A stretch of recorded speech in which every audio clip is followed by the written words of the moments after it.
이 밤의 영화 뉴스와 리뷰를 전해드립니다. 안녕하세요. 우리들의 진짜 영화 이야기, 영화로운 밤 나이트 시네마입니다. 2023년 9월 9일 라이브 방송을 유튜브와 트위치 이 브랜드에서 진행하고 있습니다. 캐스트로 들으시는 분들 중에서 바쁘신 분들은 1.2배속이나 1.25배속으로 청취하실 것을 권장드리고요. 유튜브로 시청하시는 분들은 백그라운드 재생으로 음성만 들으셔도 무방합니다. 추천과 구독은 큰 힘이 되니까요. 잘 부탁드리겠습니다. 지난 방송과 지지난 방송을 들으면서 한 가지 스스로 좀 아쉬웠던 점들은 이거는 꾸준히 제가 생각하고 있는 거기도 하고 청취자분들이 피드백 주시는 거기도 한데 제 안 좋은 말 습관 중에 하나가 말을 하다 보면은 제가 스스로 흥분을 해서 잔뜩 흥분을 해버려서 그 말이 점점 빨라져요. 그러니까 말이 점점 빨라지고 있다는 거를 제가 스스로 느끼지를 못합니다. 제가 아무래도 경상도 사람이다 보니까 기본적으로 말이 좀 빠른 게 있기는 한데 거기서 더 빨라지는 것 같습니다. 그러니까 흥분도에 따라서 제 하트비트, 심박도에 따라서 말 속도도 점점 빨라지는 그런 게 있는 것 같으니까요. 혹시나 제가 이야기를 하다가 저 양반 저거 말이 좀 빨라졌다 싶으면은 채팅으로 주의 한 번만 주시면은 제가 자각해서 좀 릴렉스 하도록 하겠습니다. 그러면은 바로 진행을 해볼게요. 먼저 나이트 시네마 신규 컨텐츠입니다. 지난주에 방송했었던 무편집본을 공개로 업로드를 했고 이 중에서 세븐 후기만 따로 따서 이렇게 또 캐스트를 만들었습니다. 그리고 요거 무편집본 역시 유튜브 멤버십 그리고 팟빵에서는 건당 300원으로 제공이 되고 있으니까요. 라이브의 분위기를 생생하게 느끼고 싶으신 분들은 이렇게 들어주시면 감사하겠습니다. 뭐 편집본, 무편집본 무슨 차이냐 이렇게 물어보시는 분들이 계신데 편집된 무료 버전에서는 진짜 영화 이야기만 딱 송출을 하고요. 무편집본에서는 말 그대로 무편집본. 제가 여기서 헛소리 한 거 뭐 다 나갑니다. 네, 그래서 그렇게 제공이 되고 있습니다. 자, 그 다음에 지난 방송 이후에 제가 어떤 영화를 봤는지 소개를 하고 넘어가 보도록 하겠습니다. 지난주에 유독 좀 몰려 있어가지고 제가 뭐 영화를 챙겨볼 시간도 잘 없었고 뭐 제 컨텐츠 편집할 시간도 잘 없어서 한 주에 2작품 이상은 보는 편인데 지난주는 잠이라는 영화 한 편만 보게 되었습니다. 요것도 사실은 볼 시간이 도저히 안 났는데 개봉 첫날 밤 11시 넘어서 하는 그 상영으로 감상을 했고요. 이따가도 말씀을 드리겠지만 이 잠이라는 작품의 재생 시간이 굉장히 짧습니다. 1시간 반 정도였기 때문에 11시, 밤 11시가 넘어서 상영을 하는 작품이었음에도 불구하고 부담 없이 이렇게 볼 수 있는 작품이었습니다. 먼저 9월 6일에 개봉한 한국 공포영화 잠을 감상을 했습니다. 스포일러에 예민한 작품이라는 생각이 들기 때문에 오늘 이 라이브에서는 스포일러 없이 진행이 될 예정이고요. 먼저 이 잠이라는 작품이 제일 처음에 화제가 됐던 거는 봉준호 감독 마케팅이었죠. 일단 이 작품의 감독인 유재석 감독이 그 봉준호 감독의 작품이었던 옥자에 참여를 했던 분이십니다. 그래서 이 유재석 감독의 장편 데뷔작인데 아무래도 이 봉준호 감독이 본인의 작품에 참여했던 인원이 장편 데뷔작을 내놓는다고 하니까 좀 챙겨주고 싶은 생각이 들기는 했나 봐요. 그래서 본인이 직접 GV도 참석을 하고 리뷰도 남기는 등 마케팅에 힘을 써주고 있습니다. 그런데 봉준호 감독이 뭐가 아쉬워가지고 작품이 꼴 같지도 않은데 이렇게 나서서 마케팅을 해주겠어요. 본인도 이거는 내가 좀 밀어줄만 하다라는 생각이 드니까 이렇게 전면에 나서서 이렇게 마케팅을 해주는 거 아니겠습니까? 그래서 처음에 제가 이런 봉 감독의 마케팅 멘트 같은 것들 뭐 최근 10년간 본 영화 중에서 가장 유니크한 공포였다. 뭐 이런 마케팅 멘트들을 했잖아요. 근데 이런 걸 들으면서 그래서 이게 유니크한 공포였다라고 이야기를 한 게 그래서 이게 재밌다는 거야, 재미없다는 거야. 너무 좀 모호한 그런 이야기이기도 하고 해서 이게 좀 너무 후배 챙겨주기 아닌가라는 생각도 살짝 들기는 했습니다만 막상 이 영화를 보고 나니까 저 유니크한 공포라는 이야기가 칭찬이었구나, 극찬이었구나라는 생각을 하게 되었습니다. 요즘 보면은 최근에 화제작이었던 콘크리트 유토피아도 그렇고 지금 설명하고 있는 영화 잠도 그렇고 거장 감독들의 후배 밀어주기가 좀 진행이 되고 있는 것 같은데, 봉준호 감독과 이 잠의 감독인 유재석 감독, 그리고 박찬욱 감독과 콘크리트 유토피아의 감독인 엄태화 감독이 그런 관계가 되는 것 같습니다. 개인적으로는 좀 좋은 현상이라고 보고 있고요. 왜냐면은 우리나라 한국 영화 감독의 풀이 좀 적기는 해요. 그러니까 정확히 이야기하자면은 국내외로 다 인정을 받고 있는 흥행 감독 풀이 좀 적기는 합니다. 그런데 이렇게 이미 인정을 받은 거장 감독들이 후배 키우기에 앞장선다라는 거는 좀 다양한 풀을 경험할 수 있지 않나라는 생각에서 이 관객 입장에서는 좀 반가운 일이 아닌가라는 생각이 듭니다.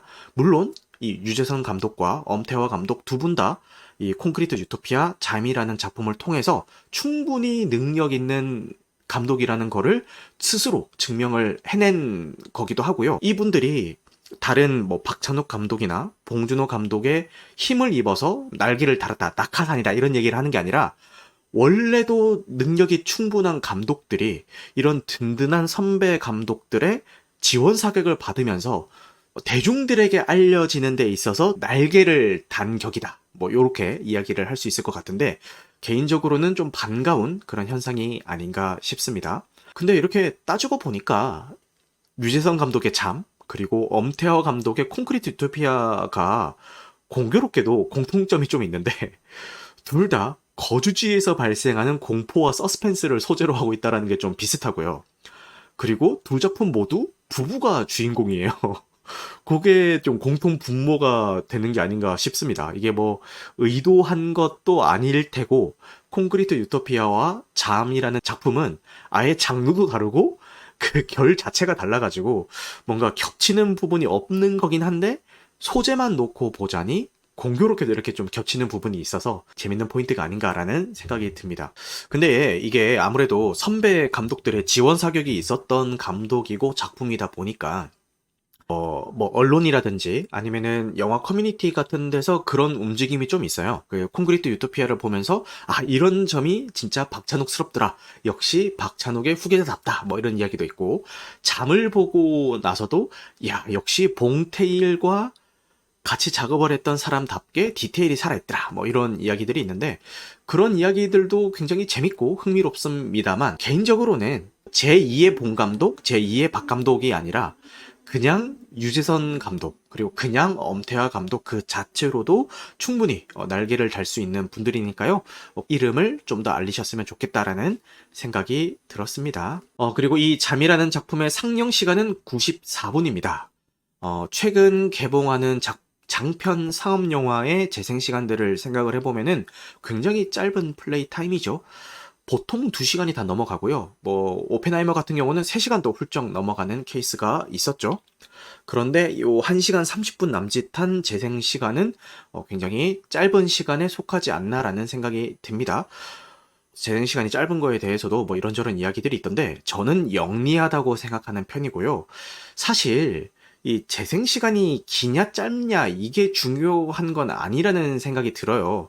중요한 거는 이런 절대적인 상영 시간이 아니라 관객이 집중할 수 있는 시간, 관객이 재미를 느끼고 만족할 수 있는 시간이 중요하다는 생각이 들거든요. 그러니까 이 1시간 반짜리를 보는데 1시간 반 동안 관객이 몰입을 했으면은 그걸로도 충분한 거고, 3시간짜리를 봤는데 관객이 만족한 거는 한 1시간 반 정도야.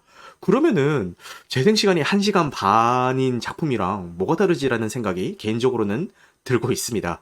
이 잠이라는 작품 같은 경우는 짧은 상영 시간임에도 불구하고 앞서 말씀드렸던 관객이 집중할 수 있는 시간, 그리고 만족할 수 있는 시간이 비율이 높기 때문에 짧고 굵은 작품이라고 이야기를 할 수 있을 것 같습니다. 당연히 버리는 컷이라든가 아니면은 늘어지는 구간이 없이 굉장히 좀 영리하게 잘 짜여져 있다라는 생각이 들었고, 앞으로도 계속 제가 반복해서 언급을 할 건데, 이거는 시나리오를 잘 짜서라는 생각이 들었습니다. 시나리오에 굉장히 공을 들였기 때문에 이런 짧은 재생 시간 안에도 밀도 있는 이야기를 담아낼 수 있었다라는 생각이 듭니다. 일단 이 작품의 제작비도 그 짧은 상영 시간만큼 좀 저렴하게 들었는데요. 제작비만 50억 원이 들었다라고 하고요. 그 제작비가 낮은 만큼 손익분기점도 80만 명입니다. 굉장히 낮죠. 달짝지근해 같은 작품도 뭐 165만 명이었나? 아마도 그런데 이 잠이라는 작품이 손익분기점이 80만 명입니다. 그래서 제 생각에는 가볍게 넘기지 않을까라는 생각을 하고 있고요. 이미 예매율이 지금 오펜하이머를 추월했다. 이런 기사들이 나오고 있더라고요. 지금 관객 수 얼마나 늘었는지 한번 보고 갈까요? 네, 여전히 잠이 1위군요. 지금 관객 수가 20만 명이 든 것 같은데 개봉 첫 주도 보세요. 수, 목, 금.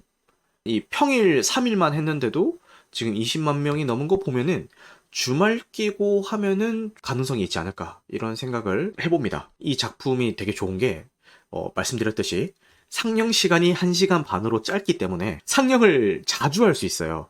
그러니까 오펜하이머 한 번 상영할 때 이 잠 2번 상영할 수 있거든요. 그래서 좀 더 관객 수를 모는데 좀 유리하지 않을까라는 생각이 들고, 이 손익분기점인 80만 명은 그냥 아무렇지도 않게 당연히 넘기게 될 것 같다라는 생각이 듭니다. 그것도 좀 영리한 면이 있지 않나라는 생각이 들어요. 한국 공포 영화가 꾸준히 제작이 되고 있는데 좋은 평을 듣지 못하는 영화도 많은데 왜 계속 꾸준히 만들어지고 있을까를 보면은, 일단 공포 영화 자체가 다른 장르의 영화 대비해서 이렇게 제작비가 많이 드는 구조가 아니기 때문에 이렇게 시도도 많이 되는 것 같아요. 올해 개봉했었던 옥수역 귀신이라는 작품을 예로 들 수 있을 것 같은데, 이 옥수역 귀신이라는 작품의 제작비가 10억입니다. 10억. 지금 이 잠의 제작비가 50억이라고 했죠. 근데 옥수역 귀신의 제작비가 10억입니다.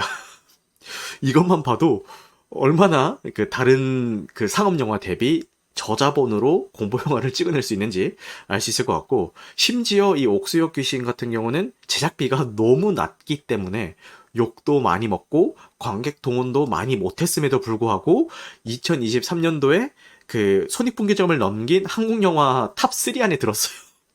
범죄도시 3, 밀수, 그리고 옥수역 귀신. 이러니까 이제 사람들이 자꾸 이 공포 영화에 손을 대는 게 아닌가 이런 생각이 들기도 합니다. 근데 이 잠 같은 경우도 뭐 50억이라는 그 비교적 그 상업 영화 치고는 저렴한 제작비가 들었는데 어떻게 이게 가능했을까를 보면은, 일단은 등장인물이 몇 명 없습니다. 주요 등장인물이 몇 명이 없고 손에 꼽아요. 뭐 이렇게 나오는 사람들 해도. 그러니까 뭐 캐스팅비에서 많이 아꼈겠죠. 그리고 공간도 굉장히 제한적입니다. 대부분 이 주인공 신혼부부가 살고 있는 집에서 촬영이 됐고요. 뭐 외부로 나간다 한들 뭐 몇 군데 안 다녀요. 사실 집중되어 있는 거는 대부분 그 아파트, 집에 집중이 되어 있어가지고. 그리고 이거는 뭐 스포일러라서 제가 자세하게 언급은 못하겠지만, 영화를 보고 나서 이 유재석 감독이랑 봉준호 감독이 같이 진행했던 GV 영상을 보면은 저렇게까지 해서 제작비를 아꼈구나라는 그런 포인트들이 있어요. 근데 이거를 여기서 언급을 하자니 좀 스포일러일 것 같은데, 그거를 듣고 보니까 야, 이거는 뭐 제작비를 거의 아나바다 수준으로 아껴 쓰고 나눠 쓰고 바꿔 쓰고 다시 쓰고 그 수준으로 아꼈구나라는 생각이 들기도 했고, 이렇게 제작비를 아낀 만큼 상영 시간 역시도 아나바다, 정말 버리는 거 하나 없이 아나바다 해가지고 촘촘하게 상영 시간을 가득 채운 작품이 아닌가. 제작비도 아나바다, 상영 시간도 아나바다, 뭐 이렇게 경제적으로 제작된 작품이 아닌가라는 생각이 듭니다. 자, 그러면은 이제 영화의 사전 정보에 대해서 설명을 충분히 드린 것 같고요. 시놉시스를 한번 읽어보겠습니다. 시놉시스는 이미 공개되어 있는 수준에서 제가 읽을 거기 때문에 뭐 여기서 뭐 스포일러가 포함이 된다던가 그런 건 아닙니다. 네. 행복한 신혼부부 현수와 수진. 어느 날 옆에서 잠든 남편 현수가 이상한 말을 중얼거린다. 누가 들어왔어. 그날 이후 잠들면 마치 다른 사람처럼 변하는 현수. 깨어나면 아무것도 기억하지 못하는 현수는 잠들면 가족들을 해칠까 두려움을 느끼고, 수지는 매일 잠드는 순간 시작되는 끔찍한 공포 때문에 잠들지 못한다. 치료도 받아보지만 현수의 수면 중 이상 행동은 점점 더 위험해져 가고, 수지는 곧 태어날 아이까지 위험에 빠질지도 모른다는 생각에 갖은 노력은 다해보는데 라는 시놉시스를 가지고 있습니다. 여기서 이야기한 신혼부부 남편 현수를 이선균 배우가 연기를 해주고요. 그리고 신혼부부의 아내인 수진을 정유미 배우가 연기를 해줍니다. 이 두 배우의 연기 역시도 좀 인상이 깊었는데, 뭐 그런 얘기가 있어요. 이선균 배우의 연기가 어느 작품에 나오든지 간에 좀 비슷비슷하다, 이런 얘기가 있는데, 이선균 배우의 필모를 잠깐 볼까요?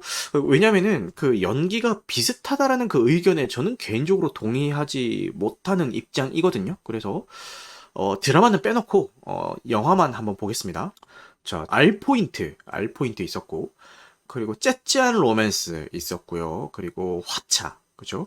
내 안의 모든 것, 누구의 딸도 아닌 혜원, 우리 선이 끝까지 간다, 성남 변호사, 기생충, 킹메이커, 킬링 로맨스, 잠 이렇게 쭉쭉 이어지는데 여기서 보여줬던 모습들이 다 똑같았나? 저는 아닌 것 같거든요. 작품에 맞게 좀 연기를 잘 해주셨다라는 생각이 드는데 이 매 작품에서 다 똑같은 연기를 하는 것 같은 느낌을 주는 이유는 좀 알 것 같긴 해요. 성대모사로도 많이 활용이 될 만큼 이성윤 배우의 그 특유의 목소리 톤이 있잖아요. 그래서 그 톤 때문에 좀 다양한 역할을 연기를 하더라도 좀 비슷한 연기를 하는 것처럼 좀 착각이 들게 할 수 있지 않을까라는 생각이 들기는 하지만 제가 방금 언급드렸던 이런 작품들에서 연기하는 거를 다시 한 번 더 자세히 보신다면은 작품마다 다양한 모습을 보여주는 배우라는 거에 대해서 다시 한번 생각을 해볼 수 있지 않을까 이런 생각이 듭니다. 그래서 저는 되게 좋아하는 배우입니다. 정유미 배우 같은 경우도요. 러블리한 이미지, 로맨스가 필요해, 연애의 발견 뭐 이런 데서 좋은 모습을 많이 보여줬다 보니까 로코물이나 멜로 이미지가 좀 있어가지고 이런 공포 영화에서 어울릴까라는 좀 의구심이 좀 있긴 했어요. 관찰 예능에서도 되게 예의 바르고 좀 착하고 단아하고 이런 모습이 나왔기 때문에 이런 공포 영화에 잘 어울릴까라는 생각은 좀 있었습니다.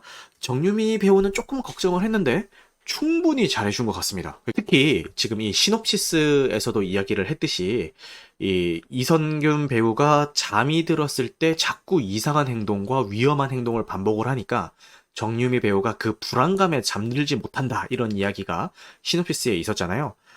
정말 잠들지 못해가지고 퀭한 그 모습을 되게 연기를 잘 하시더라고요.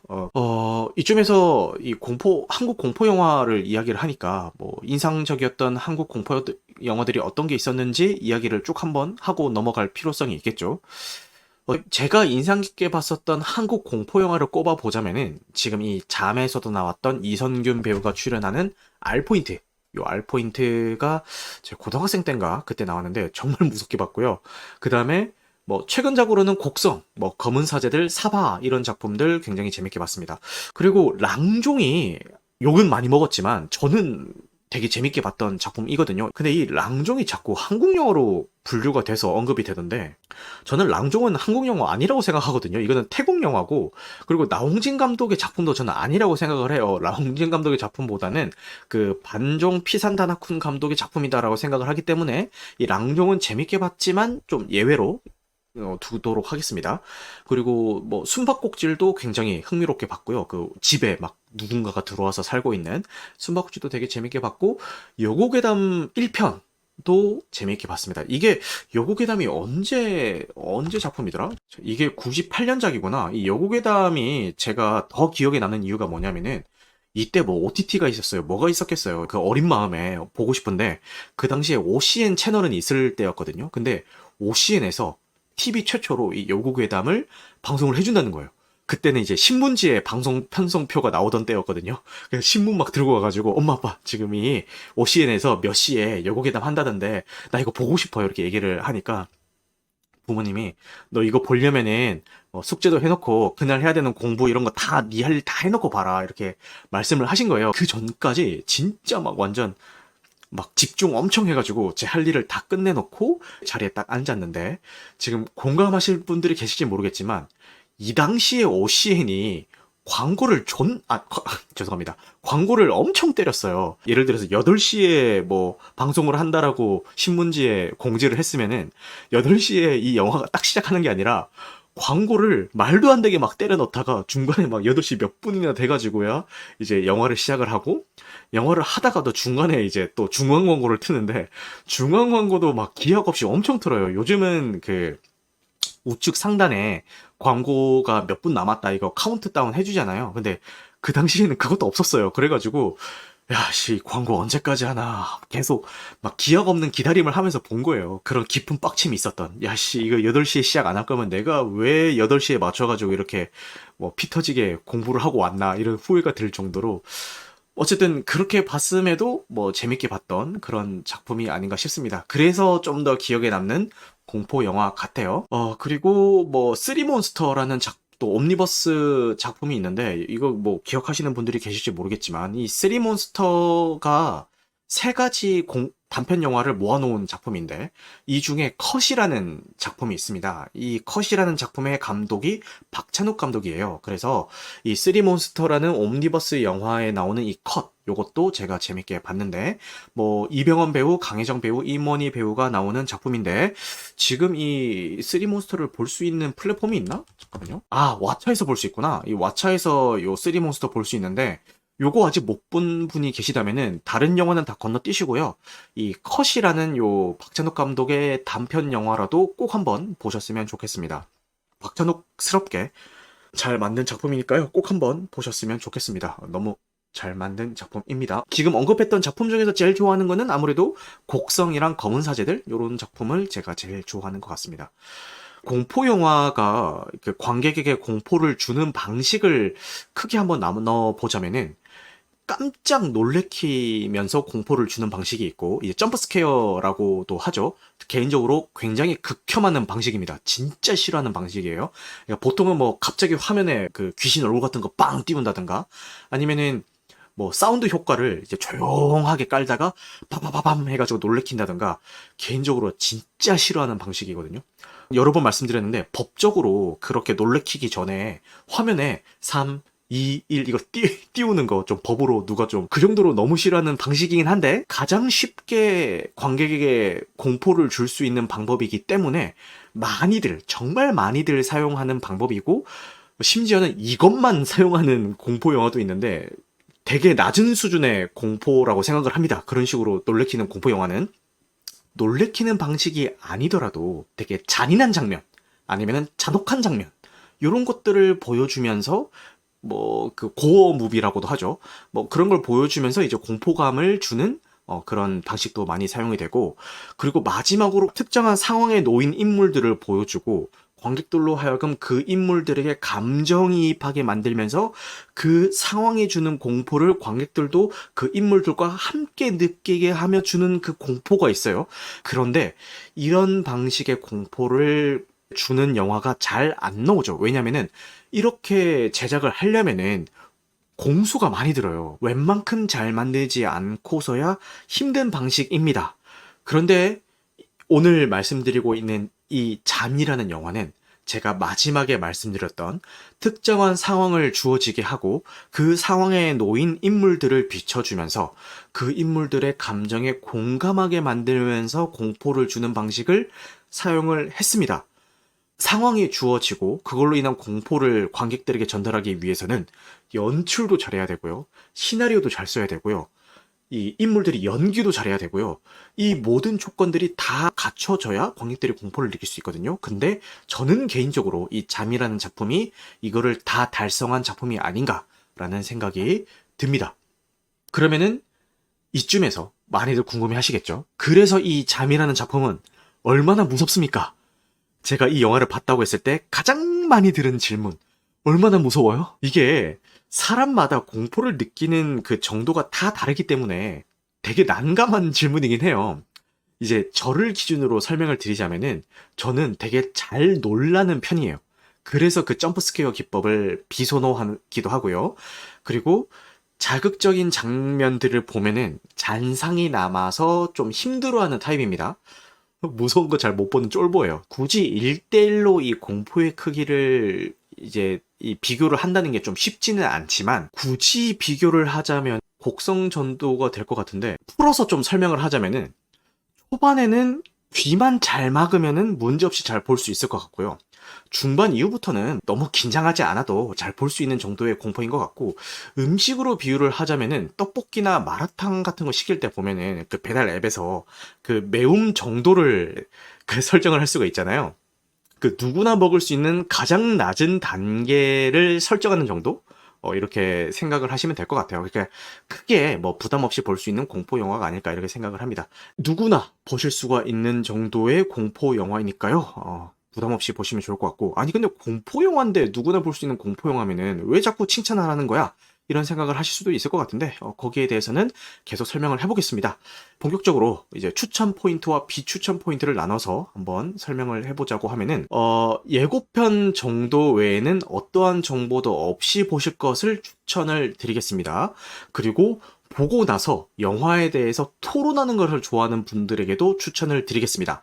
이 똑같은 장면도 어떤 식으로 해석하냐에 따라서 다르게 볼 수 있는 작품이고요. 어떻게 해석해도 어색하지 않고 다 말이 되는 작품이거든요. 중의적인 연출을 아주 잘한 작품이에요. 그러니까 영리한 시나리오라는 이야기인 거죠. 이런 모호함조차도 다분히 의도가 되어서 제작이 된 작품이니까요. 이런 거 좋아하시는 분들은 추천을 드리겠습니다. 앞으로 어떻게 전개가 될지 예상하기 쉽지 않은 작품이기 때문에 이렇게 어떻게 흘러갈지 예상이 되지 않는 그 신선함을 선호하시는 분들에게도 이 작품을 추천을 드리겠습니다. 그리고 비추천 포인트를 말씀을 드리자면은 뭐 얼마나 무섭고 뭐 자시고 간에 나는 공포 영화 자체가 싫다 이러신 분들은 그냥 스킵을 하시면 될 것 같고요. 제가 아까 장점 중에서 어떻게 흘러갈지 예측이 안 된다라는 게 장점으로 말씀을 드렸는데 이게 불호로 작용하는 분들도 있어요. 그러니까 그냥 전형적으로 흘러가기만 해도 평타는 칠 것 같은데 왜 그렇게 안 하지? 라는 생각을 가지시는 분들도 있을 것 같습니다. 이 맥락에서 아까 전에 나왔던 엔딩이 불호다, 좀 아쉬웠다 이런 이야기들 하시는 분들이 많으신 것 같아요. 근데 엔딩이 불호라고 이야기하시는 분들의 이야기를 들어보면은 너무 뜬금없다, 이렇게 이야기를 하시는 분들이 계시는 것 같거든요. 중반까지 예측이 되지 않은 전개들을 보여줬기 때문에 야, 이거 결말을 어떻게 내려고 하는 거지? 결말은 도대체 얼마나 굉장한 게 기다리고 있을까? 이런 기대치가 한껏 높아지신 분들이 오히려 조금 기대치가 식으면서 좀 실망하신 분들이 있는 것 같기도 하고, 그리고 이 결말에 대해서 너무 뜬금없게 마무리를 지었다라고 해서 좀 실망하시는 분들이 있을 것 같기도 한데, 개인적으로는 뭐 군더더기 없는 깔끔한 결말이었다라고 생각을 하지만 이제 보는 관점에 따라서는 이 결말에 대한 호불호가 좀 있을 것 같다라는 생각이 듭니다. 근데 이게 내가 봤을 때 호인지 불호인지 그런 것들 알기 위해서는 일단은 이 영화를 보시라라고 말씀을 드리고 싶고요. 이 영화를 재미없게 보신다 한들 이 영화를 꼭 보셨으면 좋겠다라는 생각이 드는 게, 개인적으로 되게 건방지게 좀 예측을 해보자면은 앞으로 한국 공포 영화를 이야기를 할 때 이 잠이라는 영화를 빼놓고 이야기하기는 힘들지 않을까라는 생각을 해봅니다. 지금 계속 회자되는 작품들을 이야기를 해보자면은 여곡성, 여고괴담, 장화홍련, 뭐 알포인트 곡성, 뭐 검은 사제들 이런 작품들이 언급이 되고 있는데 앞으로는 이 잠이라는 작품도 이제 언급이 되지 않을까 이런 생각이 듭니다. 마무리를 해보자면요, 이 유재석 감독의 차기작이 벌써부터 기대가 되는 작품이었고, 이 영화를 다 보고 나서 와 기대된다 이게 아니라 이 영화를 보면서 실시간으로 야, 이 감독의 차기작은 대체 어떻게 뽑힐까라는 이런 기대감이 드는 작품이었고, 올해 본 한국 영화 중에서 가장 효율 좋은 만족도를 준 작품이 아닌가라는 생각을 해봅니다. 그 만족을 준 작품들은 많았죠. 뭐 범죄도시 3도 저는 만족스러웠고요. 뭐 이 밀수, 뭐 콘크리트 유토피아, 뭐 이런 작품들 다 만족스러웠습니다. 만족스러웠지만 짧은 시간 안에 가장 밀도 높은 만족도를 준 작품은 이 잠이라는 작품이 아닌가라는 생각이 듭니다. 그래서 아직 못 보신 분들은요, 최대한 정보 없이 예고편 정도만 보시고 이렇게 극장으로 가셔서 보셨으면 좋겠다라는 생각을 해봅니다. 그럼 이제 이번 주에 어떤 작품들이 개봉하는지를 소개를 드려보도록 하겠습니다. 그래도 요거는 극장 가서 보고는 싶다라는 생각이 드는 작품은 몇 작품이 있어가지고 그런 거 위주로 한번 설명을 드려볼게요. 파이어, 요 작품이 제가 아까 말씀드렸던 극장에 가서 꼭 보고 싶다라는 생각이 드는 게요, 작품의 감독님이신 크리스티안 페졸트, 그러니까 페졸트라는 이름으로 많이 불리시죠. 요 분이 얼마 전에 방한을 해가지고 요 어파이어의 그 GV도 진행을 하고 뭐 여러 가지 홍보 활동을 하고 귀국을 하셨어요. 돌아가셨는데 독일 감독님이시고 이제 이 감독의 작품을 좋아하는 사람들이 굉장히 많습니다. 특히 요 피닉스 같은 작품들. 근데 공교롭게도 제가 이 감독님의 작품을 단 하나도 보지 못했어요. 근데 주변에서 너무들 이 감독을 좋아하니까 궁금해지는 거예요. 어떤 작품을 만드는 분이시길래 이렇게 감독에 대한 팬덤이 형성이 되어 있을까? 이게 너무 궁금해서 이 어파이어라는 이 크리스티안 페졸트 감독의 신작 역시 좀 극장에 가서 보고 싶다라는 생각이 들었습니다. 베를린 국제영화제에서 은곰상을 수상을 하면서 심사위원 대상을 수상했던 그런 작품이고요. 시놉시스만 간단하게 읽어보고 넘어가자면은 여름날 발트의 휴양지에 네 남녀가 모인다. 근처에서 산불이 나면서 이들은 갇히게 되고 서로에 대해서 알아가기 시작한다라는 시놉시스를 가진 작품이네요. 뭐 요것만 들어서는 좀 가늠이 안 오긴 한데 뭐 극장에서 볼 수 있다면은 극장에서 보고 싶은 작품입니다. 그 다음에 잔고 분노의 적자라는 작품이 개봉을 합니다. 이 작품 역시도 기회가 된다면 극장에서 보고 싶은 작품 중에 하나입니다. 자, 시나리오는 가난하지만 영화 감독이 꾸민 잔고는 배우가 꾸민 동생 잔디와 자신의 꿈을 위해 택배를 하며 열심히 살아간다. 끼니까지 걸으며 열심히 영화 만들 돈을 모은 잔고. 그러나 유명 연예 기획사에 들어갈 수 있는 기회가 생긴 절실한 동생 잔디를 위해서 전 재산을 내어준다. 그럼에도 불구하고 보내야 하는 돈은 계속 늘어나고 잔고의 잔고는 적자가 되고 만다. 결국 큰 빚을 지고 노예로 전락해 어디론가 끌려가는 잔고. 그리고 그의 앞에 무자비한 현상금 사냥꾼 닥터 솔트가 나타나며 잔고는 각성한다. 그렇게 분노의 적자 잔고의 모험이 시작된다라는 굉장히 난해한 시놉시스를 가지고 있는데 이 시놉시스만 봐도 정신없고 이게 뭔 소리야 싶잖아요. 이 영화가 지향하는 바가 그겁니다. 이 감독 스스로 이야기하기로는 자기 작품은 C급 영화다 이렇게 이야기를 하고 있는 것 같고요. 그 인천 스텔라라는 작품 다들 기억하시나요? 굉장히 화제작이었는데 이 인천 스텔라의 감독인 요 백승기 감독의 이제 작품이기도 합니다. 제가 기대되는 이유가 뭐냐면은 그냥 이렇게만 보면은 그냥 뭐 독특한 영화인가 보다라는 생각이 들 수도 있는데 이 시사회 다녀오신 분들이 극찬에 극찬을 아끼지 않고 있습니다. 그리고 그 영화제 같은 데서 상영이 될 때도 5분 만에 막 티켓이 다 매진이 되고 난리가 났어요. 독립영화가 아니면은 보기 힘든 재치들이 곳곳에 묻어있는 작품이라서 많은 매니아층을 생성하고 있는 작품입니다. 그래서 요걸 제가 극장에서 접할 수 있는 기회가 있다면은 극장에서 꼭 보고 싶은 작품이기도 하고요. 이게 영화관 앱이나 뭐 이런 데 들어가 보면은 이 잔고 분노의 적자라는 이 작품의 특가 이벤트가 진행이 되고 있을 거예요. 단돈 10,000원에 이 작품을 감상할 수 있는 쿠폰 같은 것들을 엄청 많이 뿌리고 있을 텐데 이 감독님 인터뷰를 보니까요. 관객 여러분들의 통장 잔고를 위해서 잔고 분노의 적자는 모든 상영관에서 10,000원에 보실 수 있게 이벤트를 하겠습니다라고 해서 상영 기간 내내 이 10,000원 쿠폰을 받으셔서 이 10,000원 특가에 보실 수가 있으니까요. 궁금하신 분들은 이제 보시면 좋을 것 같다라는 생각을 해봅니다. 그리고 모든 대사가 영어로 진행된다고 하는데 정확히는 영어가 아니라 콩글리시로 진행이 되기 때문에 영어로 진행이 되는데 다 알아들을 수 있는 콩글리시 있잖아요. 우리 왜 그 코미디물 같은 데 보면은 그런 거 많이 하잖아요. 그런 식으로 대사가 구성이 되어 있다고 하는데 골 때리는 게 콩글리시로 진행이 되고 있는 이 영화가 지금 캐나다로 수출 계약이 체결이 됐어요. 그래서 콩글리시를 영어 자막을 달아서 나가야 되는 이런 골 때리는 상황이 발생을 했습니다. 그리고 이 감독님 인터뷰를 보니까 또 골 때리는 게 영어 번역을 해야 되잖아요. 자기가 알고 있는 지인 외국인한테 그 번역 같은 것들을 의뢰를 했는데 그 지인이 직접 안 하고 본인 딸한테 그 번역 작업을 시켰는데 그 딸이 중학생이래요. 그래서 졸지에 중학생이 영어 번역을 한 그런 작품이 되어버렸습니다. 여러 가지로 굉장히 독특한 작품이기 때문에 그런 신선함을 느껴보고 싶다라는 생각에서 한번 보고 싶다라는 생각이 듭니다. 자, 그 다음에 또 넘어가서 마지막으로 제가 이제 극장에서 보고 싶은 작품인 닌자 터틀, 뮤턴트 대소동. 국내에는 닌자 거북이로 더 많이 알려져 있는 작품이죠.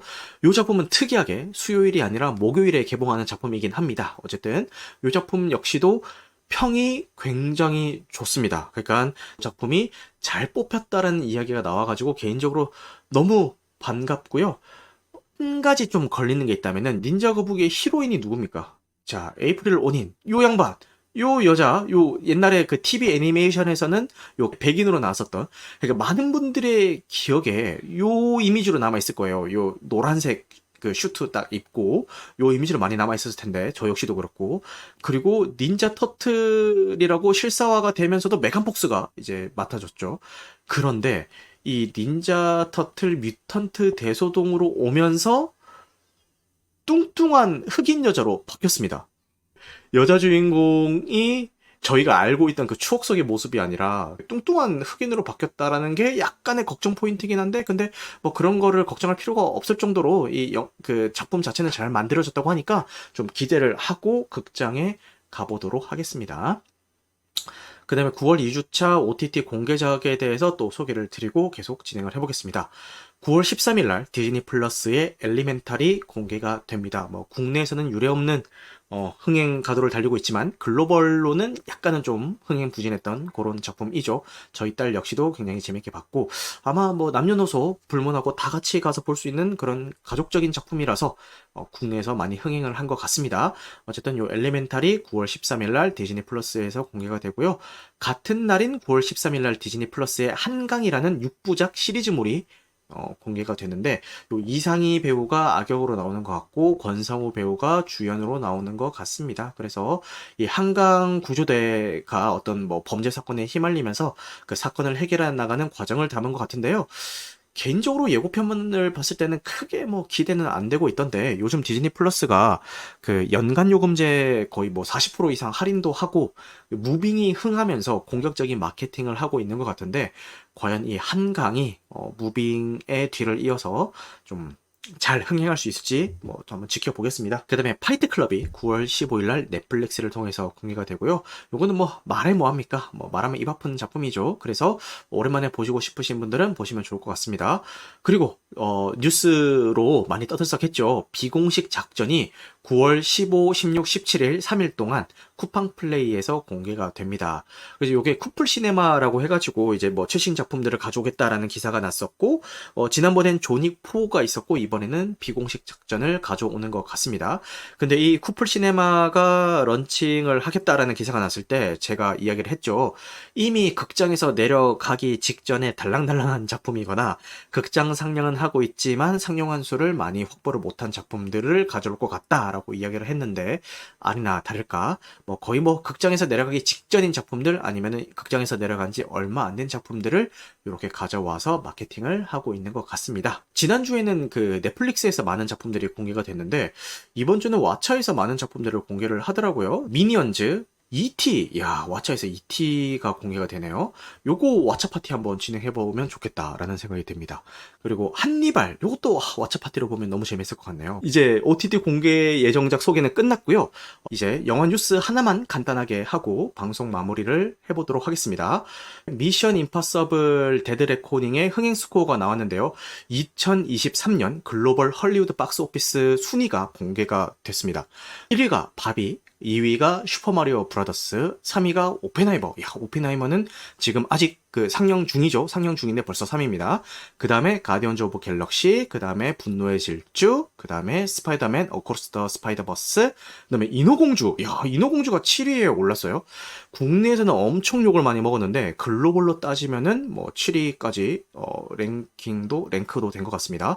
그 다음에 미션 임파서블이에요. 정말 놀라운 게, 아니 인어공주보다 미션 임파서블이 관객 동원을 못했다고? 이게 너무 좀 놀랍습니다. 저는 이 두 개를 다 극장에서 보긴 했는데 그 재미로 따져도 미션 임파서블이 더 좀 재밌었던 것 같아요. 그 다음에 9위가 엘리멘탈인데, 아까 제가 말씀을 드리면서 엘리멘탈이 글로벌 흥행 성적은 좀 별로였다라고 했는데 그래도 9위로는 랭크가 된 것 같고요.